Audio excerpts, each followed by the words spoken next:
السلام عليكم ورحمة الله وبركاته মহান আল্লাহ সুবহানাহু ওয়া তাআলার দরবারে অসংখ্য শুকরিয়া জানাচ্ছি যে রব্বুল আলামিন পবিত্র মুহররম মাসের প্রথম জুমা, আরবি হিজরি সনের প্রথম মাস,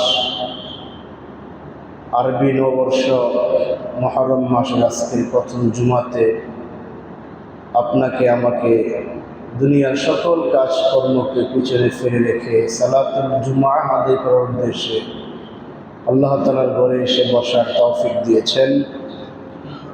পাশাপাশি মহাগ্রন্থ আল কোরআনে কারীম থেকে সংক্ষিপ্ত আকারে কিছু কথা বলা এবং শোনার জন্য আমাদেরকে বাছাই করেছেন। এজন্য আমরা আল্লাহ সুবহানাহু ওয়া তাআলার দরবারে শুকরিয়া জানাচ্ছি। আলহামদুলিল্লাহ। অসংখ্য দুরুদ এবং সালাম পেশ করছি আমাদের নবী, আখিরি নবী, সাইয়্যিদুল মুরসালিন মুহাম্মদুর রাসূলুল্লাহ সাল্লাল্লাহু আলাইহি ওয়াসাল্লামের প্রতি। আল্লাহুম্মা সাল্লি আলা মুহাম্মদ, আল্লাহুম্মা বারিক আলা মুহাম্মদ। সম্মানিত হাজিরিন, মহাগ্রন্থ আল কোরআনের ধারাবাহিক আলোচনায় আজকে আমি তেলাওয়াত করেছি সূরা কাহফের 106 এবং 107 নম্বর দুটি আয়াতে কারিমা তেলাওয়াত। এই দুটি আয়াতে কারিমার আলোকে অতি সংক্ষিপ্ত সময়ের মধ্যে কিছু কথা বলব ইনশাআল্লাহ তাআলা। দোয়া করছি আল্লাহ তাআলা আমাকে বলার তৌফিক দিন, যারা আমরা শুনছি আমাদের সকলকে আমল করার তৌফিক দিন, আমিন। মহাগ্রন্থ আল কোরআনের একটা অন্যতম বৈশিষ্ট্য হলো, যখনই আল্লাহ তাআলা জাহান্নামের ভয় মানুষকে দেখান, পাশাপাশি তিনি আবার জান্নাতের সুসংবাদ দান করে থাকেন। যখন হতাশার কথা বলা হয়, এর পরপরই আল্লাহ তাআলা মানুষকে আশার বাণী শোনান। তো যেহেতু আগের রূপতে আল্লাহ তাআলা মানুষকে জাহান্নামের ভয়াবহতার কথা বলেছেন, আমরা গত দুটি জুমাতে জাহান্নাম নিয়ে আলোচনা করেছিলাম। 107, 8, 103, 4, 5, 6 এই চারটা আয়াতের আলোকে আমরা গত জুমা, আগের জুমাতে আমরা সেই জাহান্নামের ভয়াবহতা সম্পর্কে আলোচনা করেছিলাম। বিশেষ করে গত সপ্তাহে আমরা আলোচনা করেছিলাম কোন কোন ব্যক্তিকে আল্লাহ তাআলা জাহান্নামে দাখিল করাবেন, কি কি দোষ থাকলে বান্দাকে জাহান্নামে যেতে হবে। এরকম 6টি বৈশিষ্ট্য আমরা গত জুমাতে আলোচনা করেছিলাম। যারা ছিলেন তাদের মনে থাকার কথা। সম্মানিত হাজিরিন, আজকের আলোচনায় 106 নম্বর আয়াতে আল্লাহ তাআলা কোন কোন বৈশিষ্ট্য থাকলে মানুষগুলাকে জান্নাতে দাখিল করাবেন সেই বৈশিষ্ট্যের কথা আলোচনা করেছেন। জাহান্নামে যাওয়ার জন্য অনেকগুলি বৈশিষ্ট্য বলেছিলেন। প্রায় এই কয়েকটা আয়াতের মধ্যে 6টি 7টি বৈশিষ্ট্য আলোচনা করেছেন যারা জাহান্নামে হবে। আর 106 নম্বর আয়াতে আল্লাহ তাআলা মাত্র 2টি গুণের কথা বলেছেন। একজন মানুষ যদি তার জীবনে 2টি গুণ সে অর্জন করতে পারে, 2টি বৈশিষ্ট্য যদি তার জীবনে থাকে, তাহলে তাকে আল্লাহ তাআলা জান্নাত দিবেন। বলেন সুবহানাল্লাহ। শুধু জান্নাত নয়, আপনারা জানেন যে জান্নাতের 8টা স্তর আছে। জান্নাতকে 8টা স্তরে ভাগ করা হয়েছে। কোথাও বলা হয়েছে 8টা দরজা বলা হয়েছে কোরআনে। সেই 8টা স্তরের মধ্যে, 8টা দরজার মধ্যে সবচেয়ে উন্নত মানের দরজা যেটা, সবচেয়ে উন্নত মানের জান্নাত যেটা, সেই জান্নাতের সংবাদ দিচ্ছেন আল্লাহ তাআলা এই আয়াতের মাধ্যমে। মাত্র 2টি আমল করলে। কয়টি আমল? 2টি আমল। আল্লাহ তাআলা বাশাআল্লাহ বলতেছেন, ইন্নাল্লাযীনা আমানু ওয়া আমিলুস সালিহাতি কানাত লাহুম জান্নাতুল ফিরদাউসি নুজুলা। আল্লাহ স্পষ্ট করে বলতেছেন, নিঃসন্দেহে যারা ঈমান আনবে। 1 নম্বর গুণ কি? ঈমান আনবে। ইন্নাল্লাযীনা আমানু, 1 নম্বর গুণ হলো ঈমান আনবে। ওয়া আমিলুস সালিহাত, আর দ্বিতীয় গুণ হলো যদি সে নেক আমল করে। এটা হলো তার দ্বিতীয় গুণ। প্রথম গুণ হলো ঈমান আনা, আর দ্বিতীয় গুণ কি? নেক আমল করা। এই 2টা গুণ যে মানুষের মধ্যে থাকবে, আল্লাহ বলতেছেন কানাত লাহুম জান্নাতুল ফিরদাউসি নুজুলা, ওই ব্যক্তির জন্য আমি আল্লাহ তাআলা জান্নাতুল ফিরদাউস, উঁচু মানের জান্নাতকে আমি নির্ধারণ করেছি। বলেন সুবহানাল্লাহ। এই ফিরদাউস শব্দটা প্রায় সকল ভাষা আরব প্রাচীনদের যত ভাষা ছিল, গ্রিক ভাষা, সিরিয়ানি ভাষা, হিব্রু ভাষা, এরপরে পারস্যদের ভাষা, যত ভাষায় আছিল সমস্ত ভাষাতেই ফিরদাউস, পারদাউস, ফিরদৌস এরকম শব্দ ব্যবহার করা হয়েছে। অর্থাৎ এই শব্দের একটা সম্মানিত শব্দ। জান্নাতের সর্বোচ্চ সম্মানিত স্থানকে বলা হয় জান্নাতুল ফিরদাউস। আল্লাহ তাআলা সেই জান্নাতুল ফিরদাউসের সংবাদ দিচ্ছেন একজন মানুষের মধ্যে মাত্র দুটি গুণ। একটা হলো কি, ইন্নাল্লাযীনা আমানু, একটা হলো ঈমানদার হওয়া, আর দ্বিতীয় গুণ হলো ঈমানের দাবির আলোকে সৎ কাজ করা, ওয়া আমিলুস সালিহাত। কোরআনের যত জায়গায় ঈমানের কথা বলেছেন, জান্নাতের কথা বলেছেন, সফলতার কথা বলেছেন, প্রত্যেক জায়গায় মানুষের জন্য এই দুইটা কমন গুণের কথা বলেছেন। وبشر الذين آمنوا وعملوا الصالحات أن لهم جنات تجري من تحتها الأنهار। সূরা বাকারার একবার শুনতে 25 নম্বর আয়াতে বলতেছেন, হে রাসূল আপনি ওই সমস্ত মানুষদেরকে জান্নাতের সুসংবাদ দিন যে সকল মানুষরা ঈমান আনবে এবং সৎ কাজ করবে। সুবহানাল্লাহ। মাত্র দুইটা গুণ, ঈমান আনা এবং সৎ কাজ করবে। অন্য জায়গায় বলতেছেন সূরা বাকারাতে 82 নম্বর আয়াতে, ওয়াল্লাযীনা আমানু ওয়া আমিলুস সালিহাতি উলাইকা আসহাবুল জান্নাহ হুম ফিহা খালিদুন। রাসূল আপনি সমস্ত উম্মতকে জানিয়ে দিন যে আপনার উম্মতের মধ্যে যারা ঈমান আনবে এবং ঈমানের আলোকে নেক কাজ করবে এরা হবে জান্নাতের সাথী। সুবহানাল্লাহ। আসহাবুল জান্নাহ, জান্নাতের সাথী। আজকের আলোচ্য আয়াতে বলা হচ্ছে জান্নাতুল ফিরদাউস, আর এই সমস্ত আয়াতে হচ্ছে সরাসরি জান্নাতের কথা। আল্লাহ তাআলার জান্নাত যে 8টা স্তর সবগুলোই উন্নত, সুতরাং যে কোনো একটাতে গেলেই হলো, ঠিক কিনা?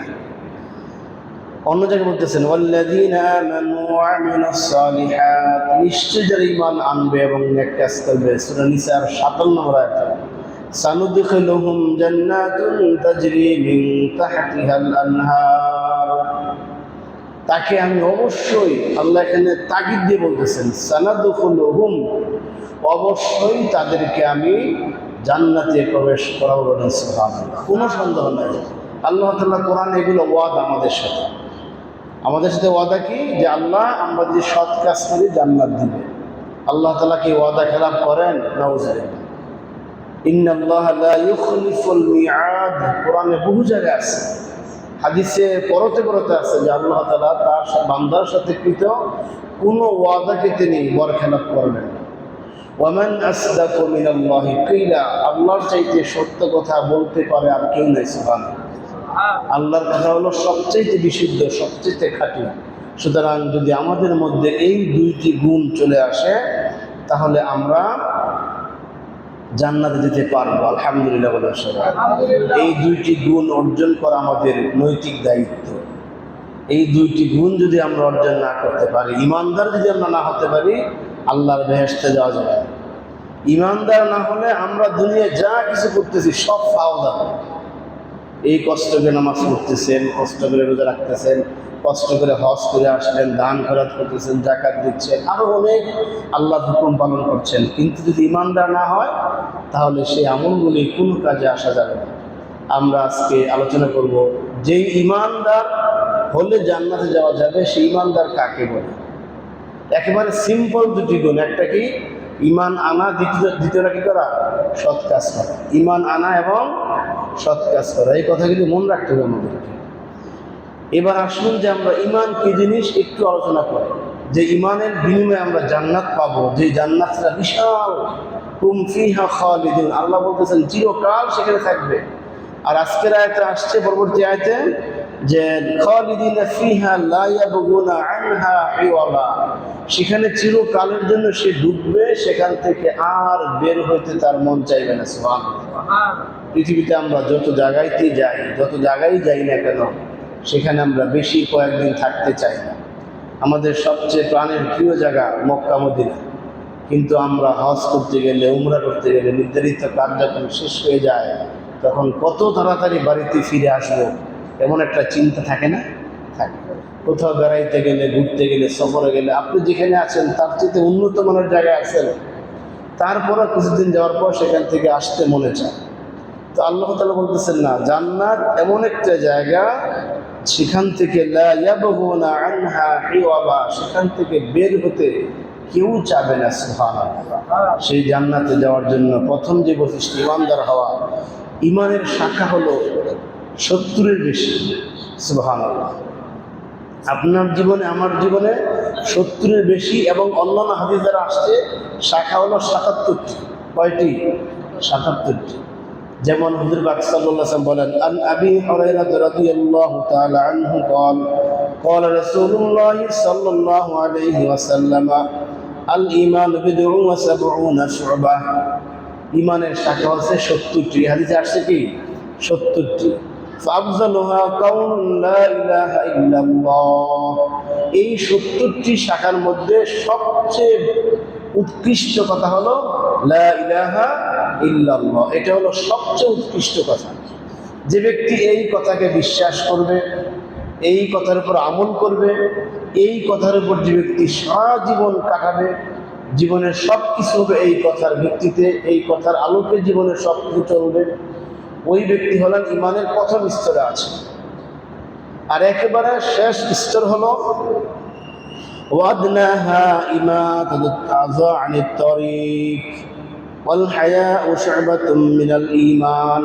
আর একেবারে সর্বশেষ শাখা হলো, আপনি যে ইমানদার ব্যক্তি রাস্তায় হাঁটতেছেন, রাস্তার মধ্যে একটা কাঁটা পড়ে আছে, একটা ইটের চাকা পড়ে আসে, যে অপরের ক্ষতি হতে পারে এমন কিছু রাস্তায় আছে, আপনি সেটাকে ফেলে দিলেন। এটা হলো ইমানের একবারে 77টা শাখার মধ্যে মিনিমাম শাখা। এটা আপনি রাস্তায় হাঁটতেছেন, একটা ময়লা লেগে আছে, এটা আপনি ইচ্ছে করলে সরাইতে পারেন, অপরের ক্ষতি হবে।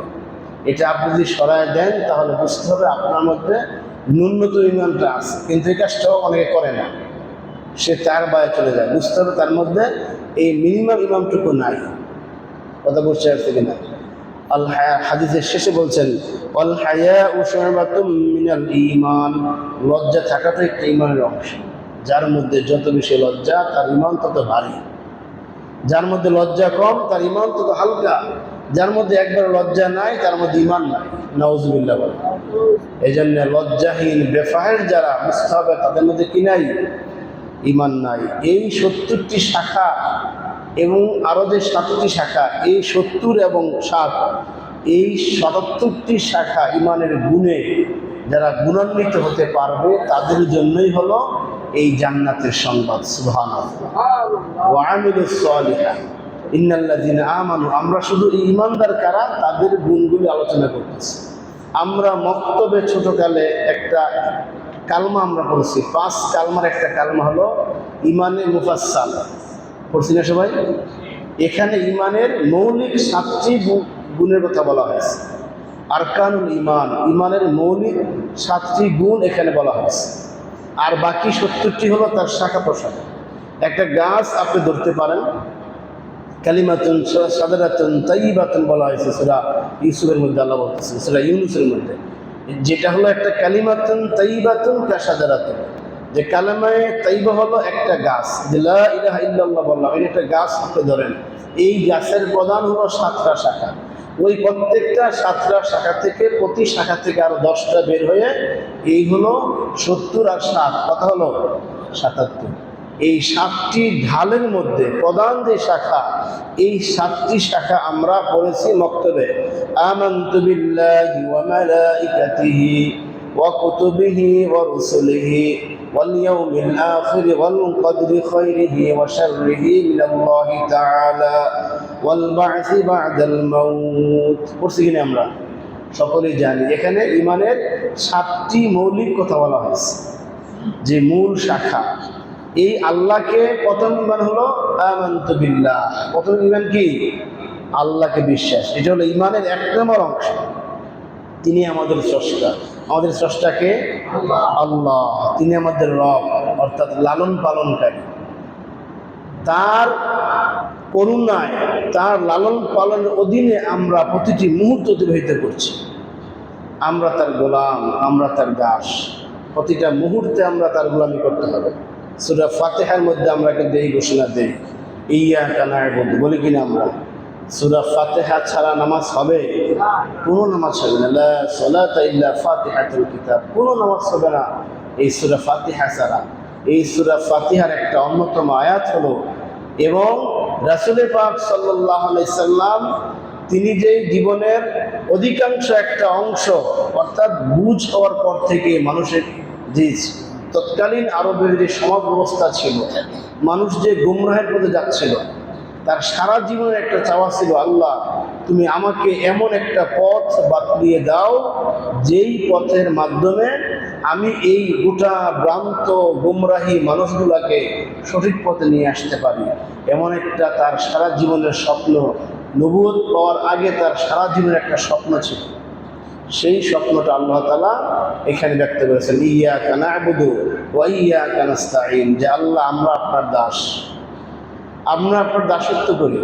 সুতরাং আল্লাহকে আমাদের মনিব হিসাবে এটা বিশ্বাস করে নেওয়া হলো ঈমানের প্রথম অংশ।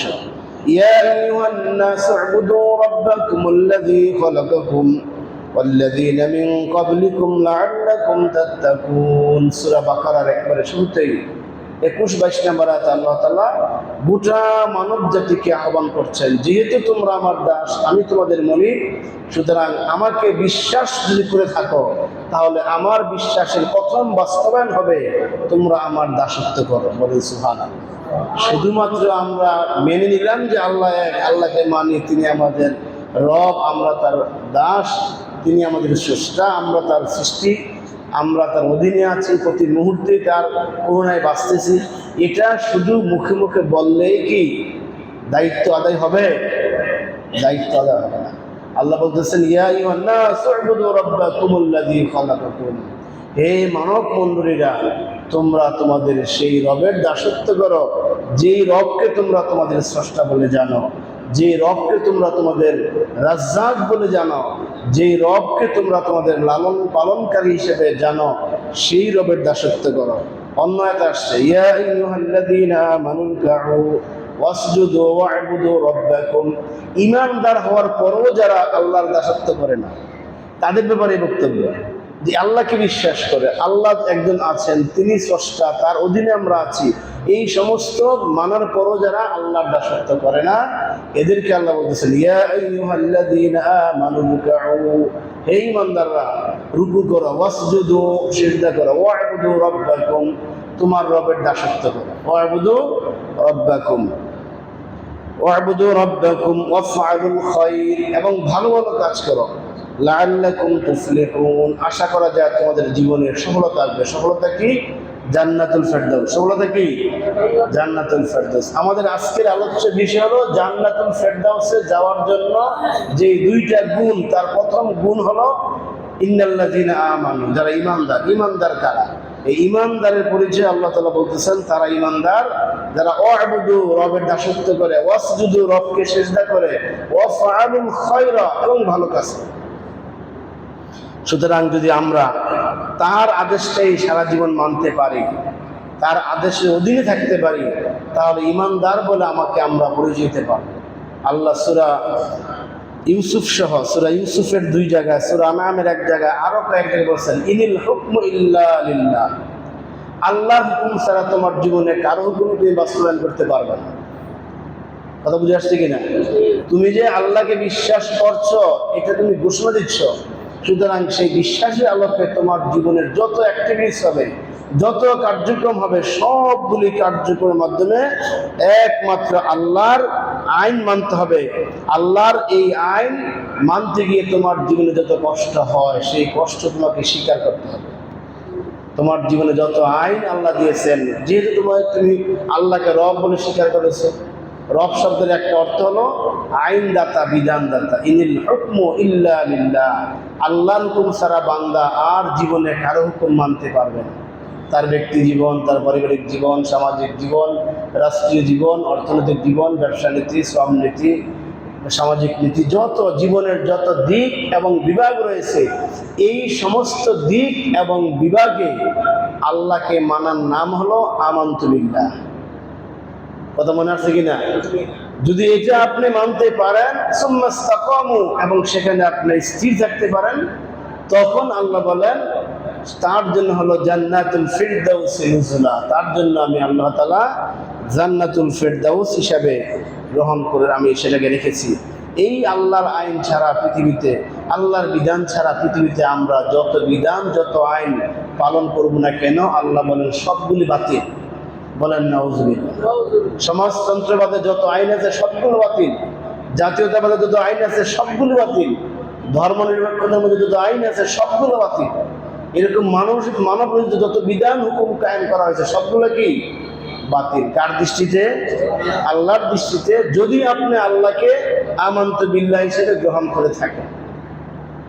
সূরা সম্ভবত সূরা আল ইমরানের 85 নম্বর আয়াতে আল্লাহ তাআলা ঘোষণা দিয়েছেন যে আমার হুকুম বাদে যারা আমাকে বিশ্বাস করে মুসলমান হয়েছে, ইমানদার দাবি করতেছে, বেহেশতে যাওয়ার স্বপ্ন দেখছো, তারা আমার তরিকা বাদে, আমার দেওয়া বিধান বাদে যদি তোমরা অন্য কোনো বিধান গ্রহণ করো সেটা কখনো গ্রহণযোগ্য হবে না। ওয়ামাই ইয়াবতাগি গায়রাল ইসলামি দীনা, আমার দিন ছাড়া, আমার দিন ইসলাম ছাড়া তুমি কোনো দিনকে গ্রহণ করলে ফালাই ইউকবালা মিনহু, এটা কখনো গ্রহণ করা হবে না। নফি তাকিদের সিগে, যেটা কখনো গ্রহণ করা হয় না, লাই ইউকবালা, সেটা কখনো গ্রহণ করা হবে না।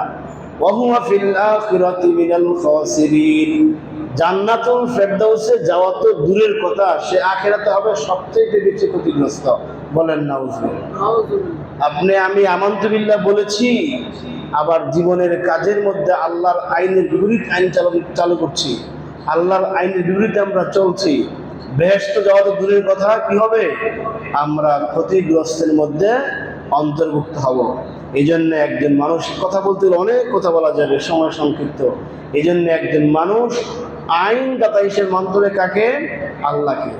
ইবাদত করতে হবে একমাত্র কার? আল্লাহ। রিজিকদাতা হিসেবে একমাত্র মানতে হবে কাকে? আল্লাহকে। জীবনের সকল ক্ষেত্রে সবচেয়ে আপন এবং কাছের বন্ধু হিসাবে আল্লাহকে গ্রহণ করতে হবে। বলেন সুবহানাল্লাহ। এটা আমার বক্তব্য না, আল্লাহর বক্তব্য, যে তুমি যদি আমাকে বন্ধু হিসেবে গ্রহণ করতে পারো তাহলে তোমাকে আমি অন্ধকার থেকে, জুলুমাত থেকে, যত অন্যায় অশ্লীল আছে সমস্ত অন্ধকার থেকে তোমাকে আমি আলোকিত করে তুলব। বলেন সুবহানাল্লাহ। তোমাকে আমি আলোকিত মানুষ হিসেবে আমার বান্দাদের মধ্যে আমি তোমাকে পরিচয় দান করব। সূরা বাকারার মধ্যে আল্লাহ বলতেছেন 257 নম্বর আয়াতে, আল্লাহু ওয়ালিয়ুল্লাযীনা আমানু ইখরিজুহুম মিনাজ যুলুমাতি ইলান নূর, নিশ্চয়ই আল্লাহ তাআলা ঈমানদারদের বন্ধু। সুবহানাল্লাহ। যে আল্লাহ হলেন ঈমানদারদের বন্ধু। আল্লাহু ওয়ালিয়ুল্লাযীনা আমানু, যারা ঈমানদার তাদের বন্ধু হলেন আল্লাহ, তাদের গার্জিয়ান হলেন আল্লাহ। আল্লাহ যদি তাদের গার্জিয়ানের দায়িত্ব নিয়ে আল্লাহ কি করেন?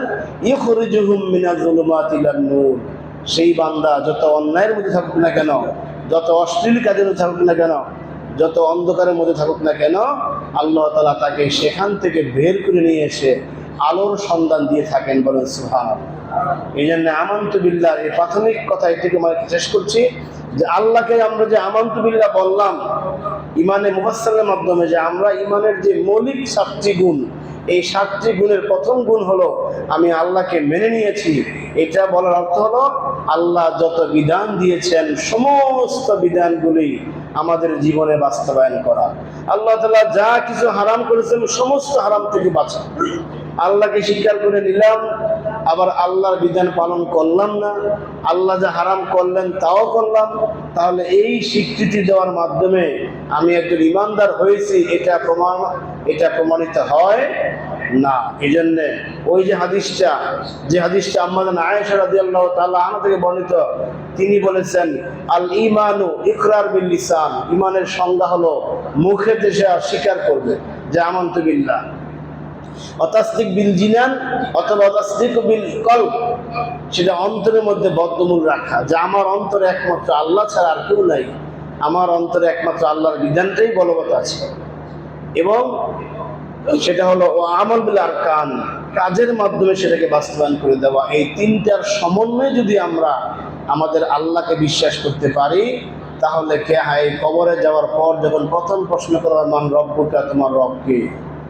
প্রশ্ন করবে না, প্রথম প্রশ্ন হবে মান রব্বুকা, তোমার রব কে? তখন বলতে পারবে রব্বি আল্লাহ, আমার রব হলেন আল্লাহ। যদি এই তিনটা শর্তের ভিত্তিতে আমরা আল্লাহকে বিশ্বাস করতে পারি, একটা হলো ইকরার বিল লিসান, মুখে আমরা স্বীকার করে নিলাম, আরেকটা হলো তাসদিক বিল কলব, অন্তরে সেটাকে বদ্ধমূল রাখলাম, আরেকটা হলো আল্লাহর যে হুকুম আহকামগুলো আল্লাহ দিয়েছেন সেগুলো যদি আমরা বাস্তবায়ন আমাদের জীবনে করতে পারি, তাহলে আমরা কবরে যাওয়ার পর যে প্রশ্ন করবেন মান রব্বুকা, তখন বলতে পারবো রব্বি আল্লাহ।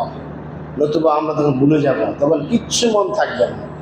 যতই নামাজি হই, যতই আল্লাহওয়ালা সাজি না কেন, জীবনের সকল ক্ষেত্রে যদি আল্লাহর বিধানগুলি গ্রহণ করতে না পারি, তাহলে কবরে গেলে সব ভুলে যাবে, কিচ্ছু মন থাকবে না। বলবো লাদ্রি লাদ্রি, কি বলতেছি তোমরা, আমি তো কিছুই বুঝছি না।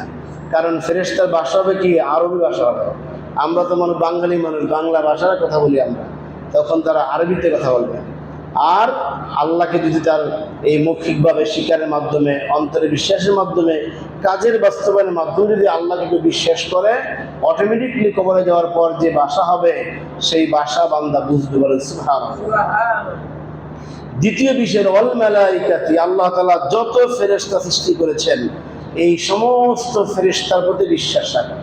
ফেরেশতার প্রতি বিশ্বাস মানে কি, ফেরেশতা হলো নূরের তৈরি আল্লাহর বান্দা।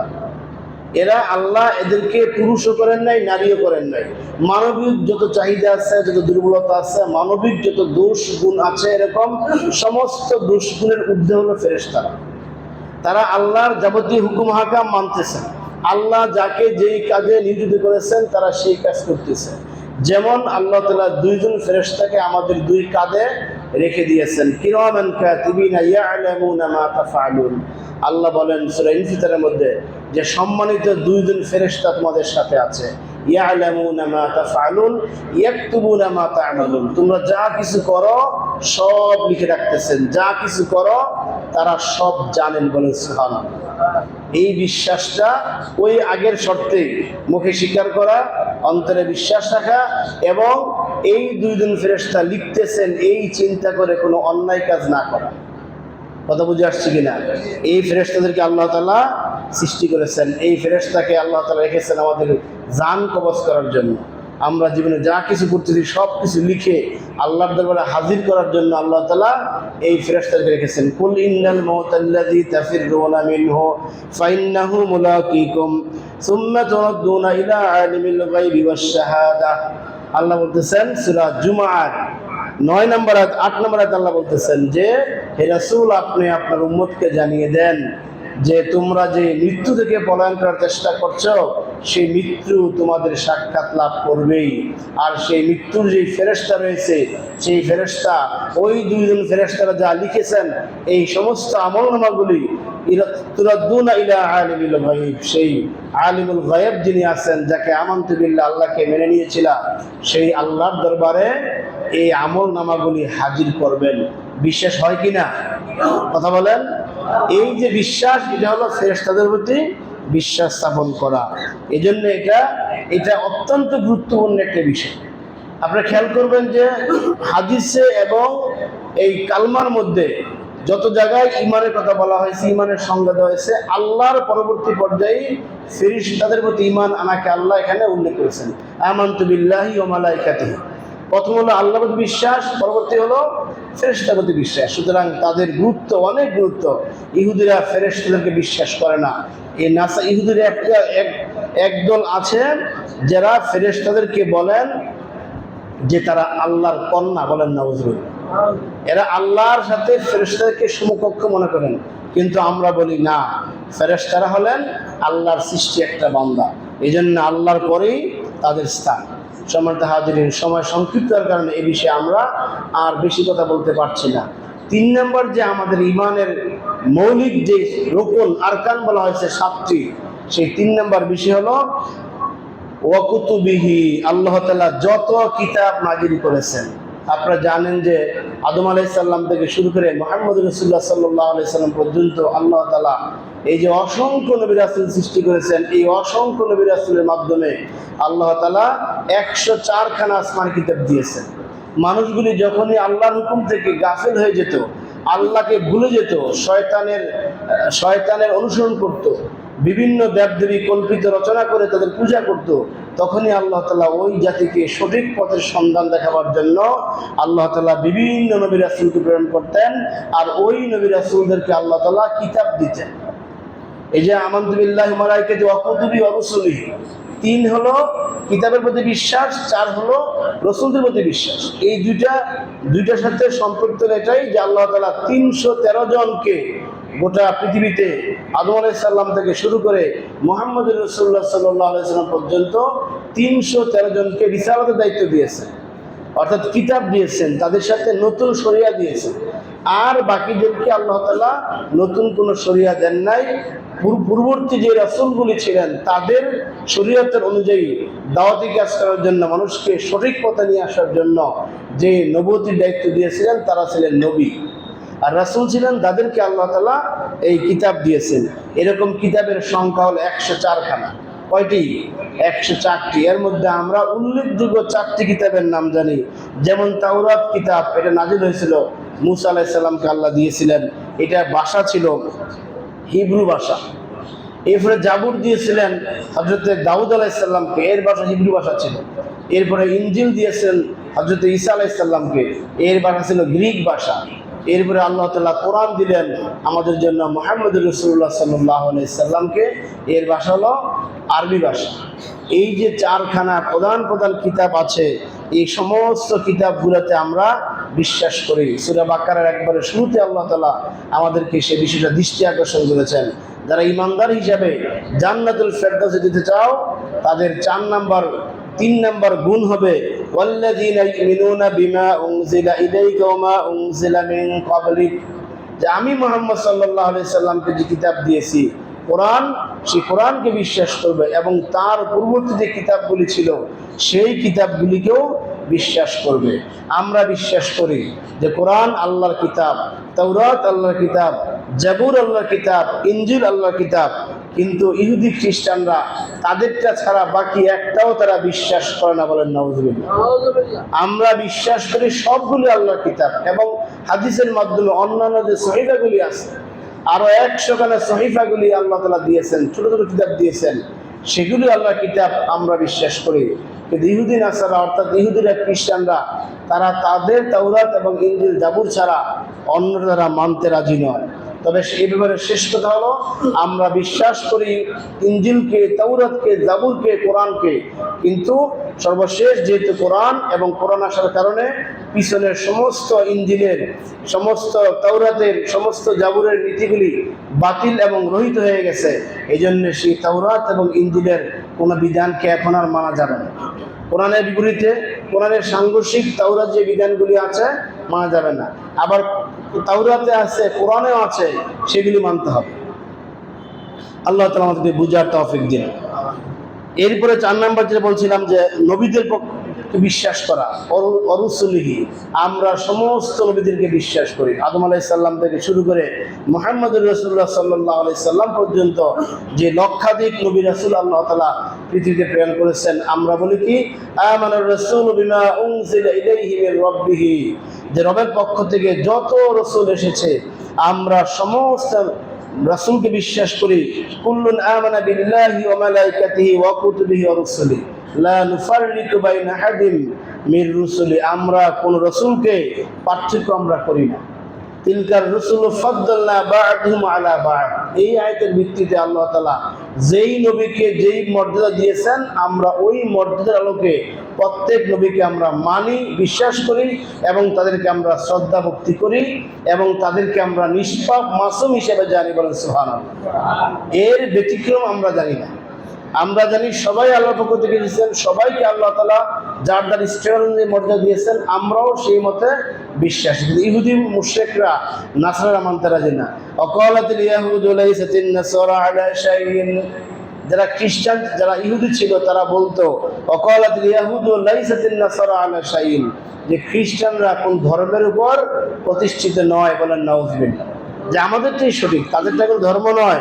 ওয়াকালাতিন নাসারা লাইসাতিল ইয়াহুদু আলা শাইইন, আবার খ্রিস্টানরা বলতো ইহুদিদের ধর্ম না, ধর্ম একমাত্র আমাদেরটা, ঠিক কি না?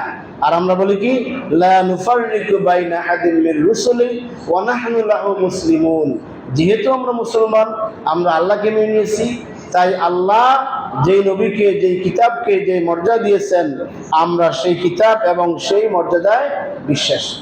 5 নম্বর হলো ওয়াল ইয়াউমিল আখির, আমানতু বিল্লাহি ওয়া মালাইকাতিহি ওয়া কুতুবিহি ওয়া রুসুলিহি ওয়াল ইয়াউমিল আখির।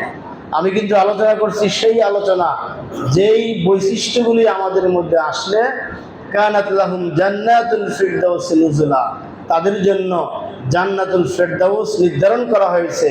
এই জান্নাতুল ফিরদাউসে যেতে হলে যে ইমানের ৭৭টি শাখা আছে তার মধ্যে মৌলিক শাখা হলো ৭টি।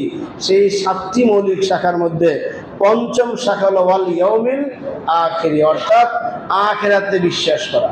আমরা বিশ্বাস করি আমাদের এই পৃথিবীটা বর্তমান যে সময়টা আছে এইটার এক সময় শেষ হবে, এই পৃথিবী থাকবে না। ইসরাফিল আলাইহিস সালাম নামক একজন ফেরেশতা আল্লাহর আদেশের অপেক্ষায় একটা সিংহা নিয়ে বসে আছেন। আল্লাহ যখন বলবেন অনুফিখা ফিস সূর, তিনি সাথে সাথে সিংহায় ফু দিবেন। ফুক দেওয়ার সাথে সাথে সমস্ত পৃথিবী, সব কিছু আকাশ মহাকাশ যা কিছু আছে সব ভেঙ্গে চুরে একাকার হয়ে যাবে, নতুন একটা হাসরের ময়দান কায়েম হবে, ঠিক কিনা? এটা আমরা বিশ্বাস করি। শুধু বিশ্বাস না, ওয়াবিল আখিরাতি হুম ইউকিনুন, দৃঢ়ভাবে বিশ্বাস করি আমরা। মক্কার কাফের মুশরিকরা বা বর্তমান কাফের মুশরিকরাও এটা বিশ্বাস করতে রাজি নয়। এটা তাদের ব্রেনে আসেই না যে আল্লাহ তাআলা এই গোটা পৃথিবীকে, এই সৃষ্টি জগৎকে আবার ভেঙ্গে চুরে নতুন করে বিনির্মাণ করবেন, এই মানুষগুলোকে আবার হাসরের মধ্যে একত্রিত করবেন। এই যে একটা শেষ দিবস হবে, যেই দিবসে হাজার হাজার বছর কেটে যাবে। বলা হয়েছে দুনিয়ার এই 20 বছর ওইখানকার 1 ঘন্টা 1 মিনিট। দুনিয়ার কয় বছর? 20 বছর, আর আখিরাতে হবে 1 মিনিট। সুতরাং যার বয়স এখন 60 বছর তিনি আখিরাতের সময় পেয়েছেন মাত্র 3 মিনিট। যার বয়স 40 বছর তিনি আখিরাতের সময় পেয়েছেন 2 মিনিট। যার বয়স 50 বছর তিনি সময় পেয়েছেন 2.5 মিনিট। এরকম বিশাল লম্বা একটা আখিরাত হবে। এই আখিরাতের 2টা পর্যায়। একটা পর্যায় হলো আলমে বারজাখ, অর্থাৎ মৃত্যুর পর। মৃত্যুর পর ওয়াইদাল কুবুর বুসিরাত, কবর থেকে উঠে রাখ পর্যন্ত। এখানে কবর বলতে রূপক অর্থ। আপনাকে যাকে যেখানে যেভাবে সমাহিত করা হয় না কেন, আগুনে পুড়ে দেওয়া হোক, মাছে খেয়ে ফেলা হোক, অথবা তাকে মাটিতে সমাহিত করা হোক, অথবা আমরা মুসলমানরা যেরকম আমাদের ধর্মীয় সিস্টেমে তাকে দাফন কাফন করি, কবরে রাখি, যাকে যেভাবেই সমাহিত করা হোক না কেন, আল্লাহ বলেন ওয়াইদাল কুবুর বুসিরাত, এই কবর থেকে উঠার আগ পর্যন্ত, মৃত্যু থেকে শুরু করে কবর থেকে উঠার আগ পর্যন্ত, এটা হলো ওয়াল ইয়াউমিল আখিরের প্রথম স্টেজ, আলমে বারজাখ বলা হয়। এইটাতে আমাদের পূর্ণ বিশ্বাস আছে না নাই? আচ্ছা, মৃত্যুর পরবর্তী এই যে সময়টা বিশ্বাস করা, এটা আমরা বিশ্বাস করি। এটা কাফের মুশরিকরা বিশ্বাস করতে পারে না, তারা নারাজ। এটা ইমানের একটা গুরুত্বপূর্ণ একটি অংশ। এরপরে 6 নাম্বার, অল কদরি খায়রিহি ওয়া শাররিহি মিনাল্লাহি তাআলা। আমাদের জীবনের ভাগ্যে আমরা জীবনে যা কিছু ঘটতেছে, সেটা হোক সুখ অথবা দুঃখ, আরাম আয়েশ, বিপদ আপদ, যা কিছু হোক, সব কিছু আল্লাহর পক্ষ থেকে সেটা নির্ধারিত এবং নির্দিষ্ট সময় হয়, এটা বিশ্বাস থাকা। আপনি অনেক সম্পদ অর্জন করেছেন, বাড়ি গাড়ির মালিক হয়েছেন, অনেক ব্যবসা প্রতিষ্ঠান আপনার, এই সবগুলি আপনি নিজে পরিশ্রম করে অর্জন করেছেন। এটা আপনি এই নিজের উপরে এটার দায়ভার নিতে পারবেন না। এটা আল্লাহ তাআলা আপনাকে দিয়েছেন বলেই, আপনার পরিশ্রমের কারণে আল্লাহ আপনাকে দিয়েছেন। নতুবা পরিশ্রম তো সবাই করে, 8 ঘন্টা 10 ঘন্টা ডিউটি সবাই করে, তাকে তো আল্লাহ তাআলা এরকম সম্পদ দেন নাই, আপনাকে আল্লাহ সম্পদ দিয়েছেন, ঠিক কিনা? একজন মানুষ দেখা যায় দৈনিক 12 ঘন্টা কাজ করে, তারপরও তার ভালো একটা থাকার জায়গা নাই। আর আপনি যদি 5 ঘন্টা কাজ করে আপনি অনেক কিছু করে ফেলেছেন, এটা কার অবদান? আল্লাহ। এটা বিশ্বাস রাখতে হবে। অল কদরি খায়রিহি, আমার নসিবে যা কিছু হচ্ছে ভালো, ওয়া শাররিহি, যা কিছু হচ্ছে মন্দ, সব কিছু কার পক্ষ থেকে? মিনাল্লাহি তাআলা। আল্লাহ সূরা তাগাবুন বলতেছেন, মা আসাবাম মিন মুসিবাতিন ইল্লা বিইذনিল্লাহ, কোনো বিপদ আসে না তোমার জীবনে আল্লাহর অনুমতি ছাড়া। বলেন সুবহানাল্লাহ। এমন কোনো বিপদ আসবে না যে বিপদটা আসার আগে আল্লাহ জানেন না। নাউজুবিল্লাহ। আল্লাহ অবশ্যই জানেন, শুধু জানেন না, অন্যতে আসছে সেটা ইল্লা ফি কিতাবিন মিন ক্বাবলু আন তাবাররাহা, যে তোমার এটা আসার বহু আগে আল্লাহ তাআলা এটাকে তার কিতাবে লিখে রেখেছেন। বলেন সুবহানাল্লাহ। তোমার সৃষ্টির 50,000 বছর আগে লিখেছেন, ইন্না যালিকা আলাল্লাহি ইয়াসিরা, আর এটা লিখে রাখাটা আল্লাহর জন্য কোনো কঠিন কাজ না, বরং সহজ কাজ। সুতরাং এই আখিরাতে আমাদেরকে বিশ্বাস রাখতে হবে। সর্বশেষ বিশ্বাস হলো। ইমানে মুফাসসালের আলোকে একজন ব্যক্তি জান্নাতে যাওয়ার জন্য যে ইমানের 7টি রুকন আছে, ওই রুকনের সর্বশেষ অধ্যায় হলো মৃত্যুর পর পুনরায় জীবিত হওয়া। এইটা আমাদের জীবনের সবচাইতে গুরুত্বপূর্ণ একটা বিষয়, এই বিষয়ে বিশ্বাস রাখা। এটা হলো হাসরের ময়দানে হাজির হওয়া। আল্লাহ বলতেছেন এই সূরাতে, সূরা কাহফে আল্লাহ বলতেছেন যে অনুফিকা ফিস সূর, যখন সিংহায় ফু দেওয়া হবে, ফাজামা'নাহুম জামআ, সমস্ত মানুষকে আমরা একত্রিত করব। অর্থাৎ আমি আল্লাহ সবাইকে একটা নির্দিষ্ট মাঠে একত্রিত করব। শুধু তাই নয়, অন্য আয়াতে বলছেন আল্লাহ তাআলা ওয়া ইয়াওমা নাহশুরুহুম জামিআ, আমি হাসরের ময়দানে সবাইকে একত্রিত করব। রব্বানা ইন্নাকা জামিউন নাস লিয়াউমিন লা রাইবা ফি, আল্লাহ বলতেছেন যে নিশ্চয়ই আমরা আল্লাহকে দোয়া করি যে আল্লাহ ইন্নাকা জামিউন নাসি লিয়াউমিন লা রাইবা ফি, তুমি সমস্ত মানুষকে একদিন একত্রিত করবে, এতে কোনো সন্দেহ নাই। বলেন সুবহানাল্লাহ। সন্দেহ আছে নাকি? কোনো সন্দেহ নাই। এই যে আখিরাতের দুটো স্তর, প্রথম স্তর হলো কবর থেকে ওঠা পর্যন্ত, উঠার পরে সমস্ত মানুষগুলা হাসরের ময়দানে হাজির হওয়া।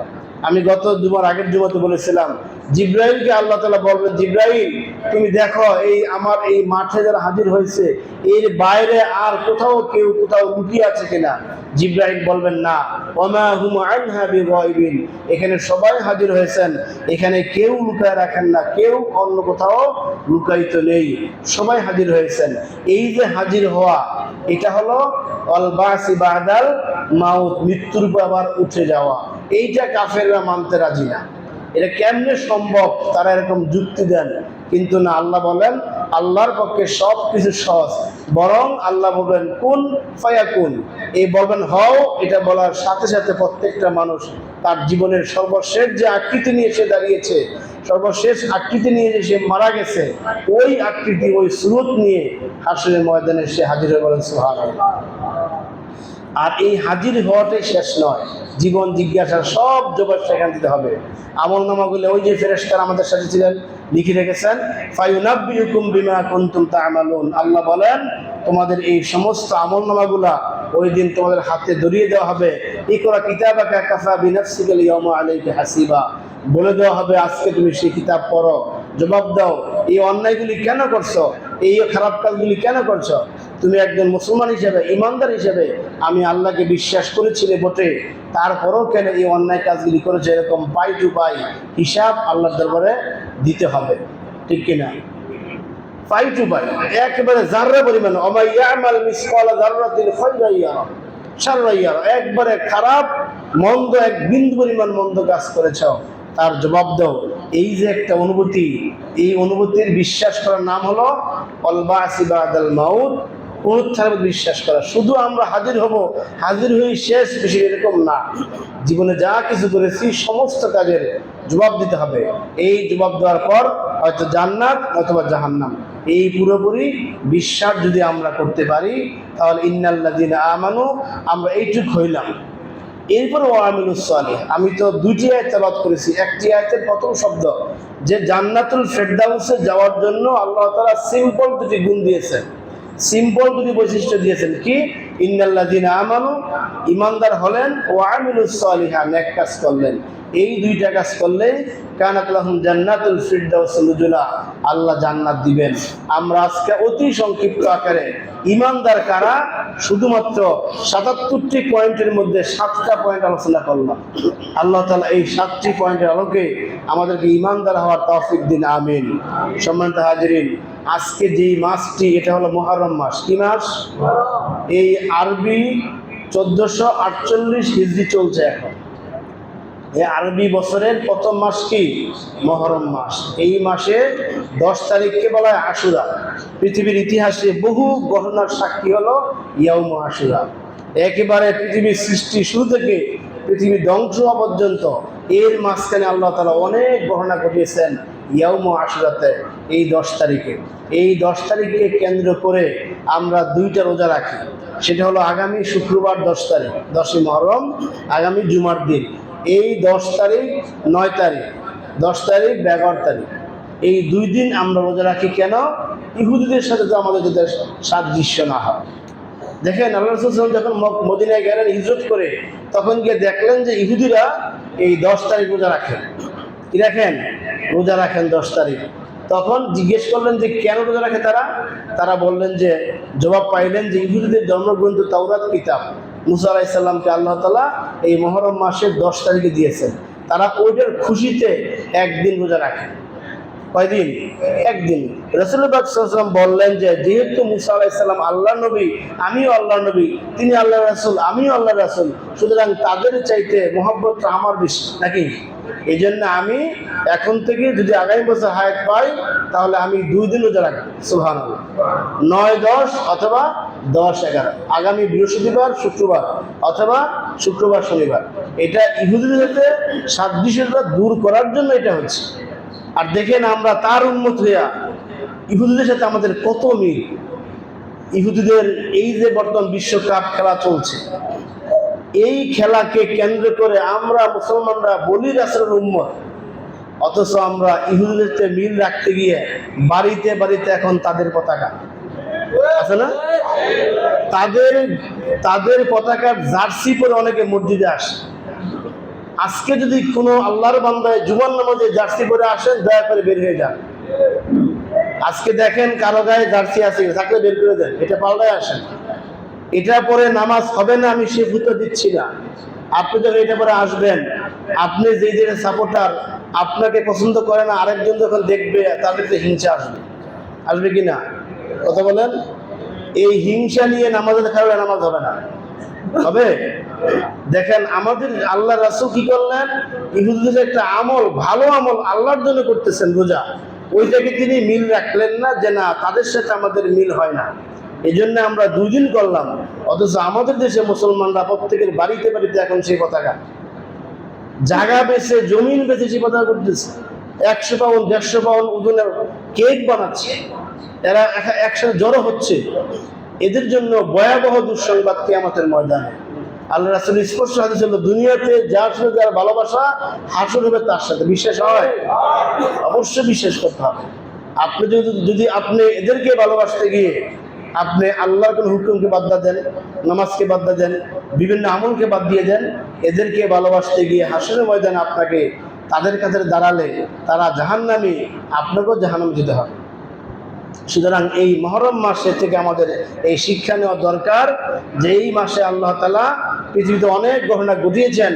তার জন্য শুধু রোজা রাখার মাধ্যমেই শেষ নয়, বরং ইহুদিদের সমস্ত কৃষ্টি কালচার বর্জন করা, বেশি বেশি নফল নামাজ পড়া, দান খয়রাত করা, সাদাকা করা, রোজা রাখা, বেশি বেশি নামাজ পড়া, দুরূদ শরীফ পড়া, জিকির আজকার করা, এই আমলগুলির মাধ্যমে এই আশুরাকে আমাদের পালন করতে হবে। আল্লাহ তাআলা আমাদেরকে তৌফিক দিন, আমিন। সম্মানিত